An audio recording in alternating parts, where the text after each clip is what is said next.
That's right. Let's play cut 89. But today, the Supreme Court is sending us backwards in our efforts to protect families and prevent gun violence. And it's particularly painful that this came down at this moment. This decision isn't just reckless, it's reprehensible. It's not what New Yorkers want.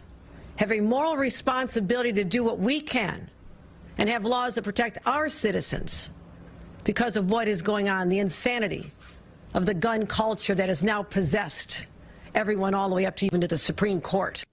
Kelly, your reaction?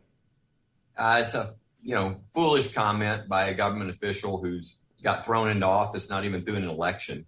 We have a constitution to keep the government from taking away people's individual rights, and yes, that's what they did today. If you don't want your statute struck down, maybe pass one that's constitutional.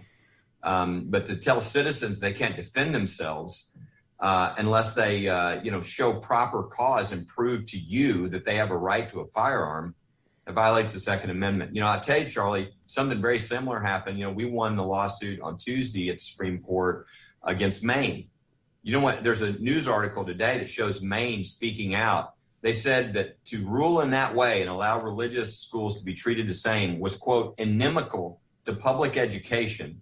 And then they pushed for it, said we need to go to the legislature and we need to make sure and pass laws to make sure that no money in any of these religious or Christian schools are used for this backward thinking like LGBT and other issues where the church disagrees. So if you wonder if there was animus behind the discrimination against the religious groups, there it is on display. So this is the kind of reaction you get from tyrants and people who don't like the Constitution.